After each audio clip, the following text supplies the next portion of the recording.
Gotta wake up in the morning, gotta get up, gotta go downstairs, gotta have my 3DS, gotta get my game on, seeing Justin, and then I gotta beat him up because he's been looking at me lately with a funny look in his eye and I don't like it. What?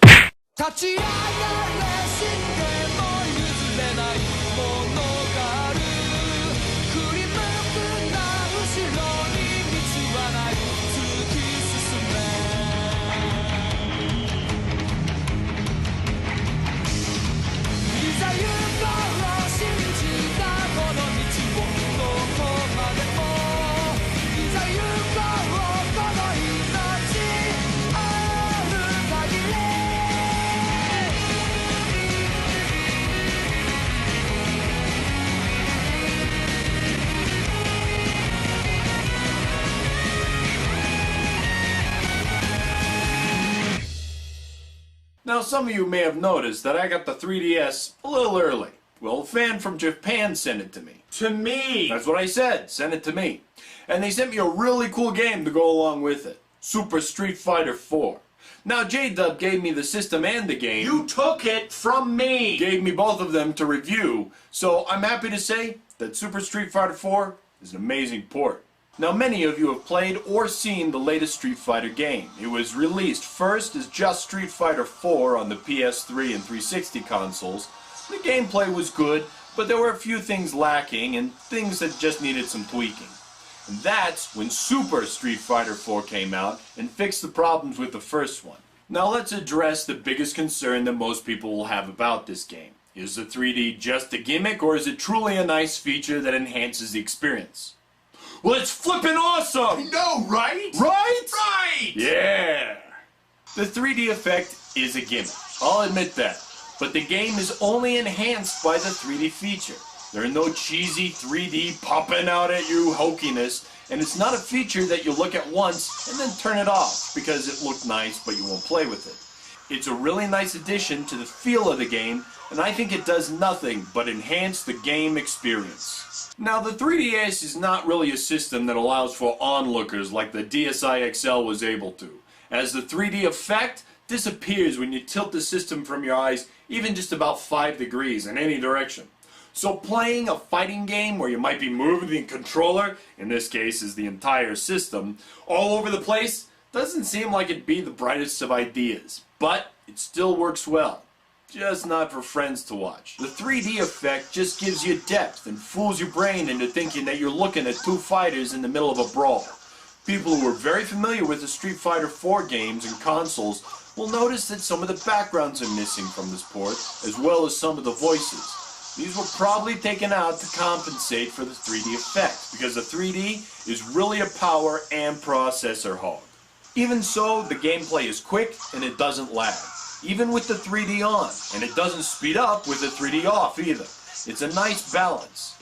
As for those people who don't like 3D or can't watch it, it's quite alright. Super Street Fighter 4 still gives you an amazing fighting game on a handheld that you couldn't get on any other handheld. And the game can be played in the normal 2D way, or you can go 3D with an over-the-shoulder view.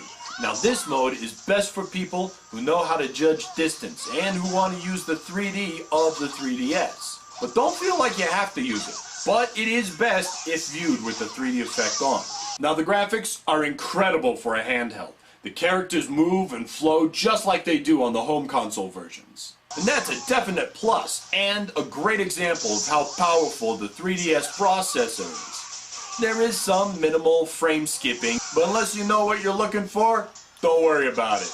And the 3D aspect will hide anything like that really well. The colors are vibrant and show up really great on the top screen. Now as you collect coins in the normal 3DS way, you know, shutting the case and walking around. Hey, cheater! Yeah, well you can use these coins to buy figure points. Figure points allow you to buy and unlock figurines. You can gain figure points just by playing the game. These figurines are similar to the real toy figures that are collectible in Japan. The gashapon from Japan are extremely popular and are very tradable. And this game tries to imitate it by allowing the player to unlock figures by playing a roulette game. Figures vary in stats and each one is different in its own way. You might think that the higher level figs are more powerful, and for the most part they are, but it's very possible to find a figure that's lower in level that can beat the pants off a higher level figure. How do they fight? Well, you can assign them in this area here to activate when you put the 3DS on sleep mode. If you pass by someone who also has been playing the game, then your figurines fight. If you win, then you unlock another figure. There are over 500 figures to collect. There's no need to worry that you'll unlock exact duplicates, as the game just allows you to unlock what you don't have.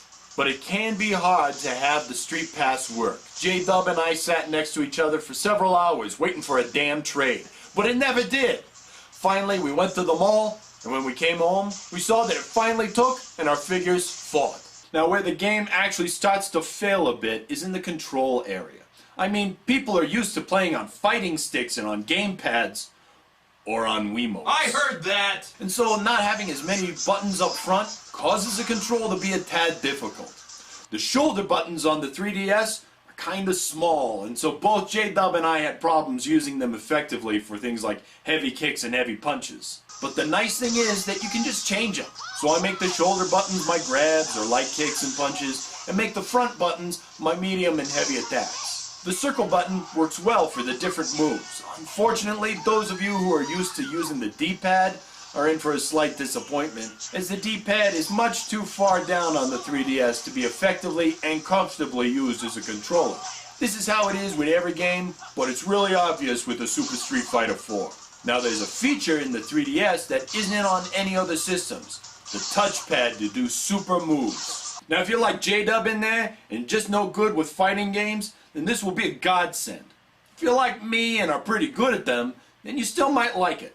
The deal is that you just have to touch the screen when one of the moves is highlighted and the move goes off. Now since this takes away all of the motion controls to pull off a super move, it's possible to do moves and combos that are impossible on any other system. Like M. Bison, his moves are charge based, and so you can do many destructive combos with ease. And that's good and bad. Good in that it's much easier to play characters people might otherwise have difficulty with. Bad in that it breaks many characters from many experts and pros. But when you're playing online, you can choose the option not to play against people who have the touchpad. You can also choose to play people who do use the touchpad. And that's an excellent feature, and I know that many people have been using it since day one.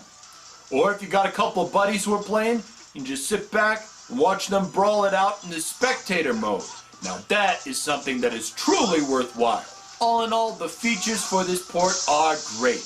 They kept in the training mode so people can learn and practice combos, arcade mode versus, it's just a lot in this game. Now all the DLC costumes for the home console are unlocked in the 3DS, and it makes it for a truly accessible game for everyone. So for being an amazingly well done port of a fighting game, for all the features that you can use, and for being extremely beginner friendly, I really gotta give this game 9 out of 10. 9 out of 10 Hadoukens!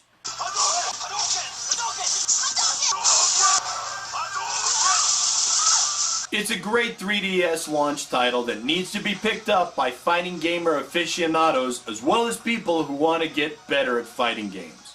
It's missing a few of the background parts and does suffer from some frame skipping, but both factors you can forget about, and they're only noticeable if you're picky. Honest, this must buy. Get it.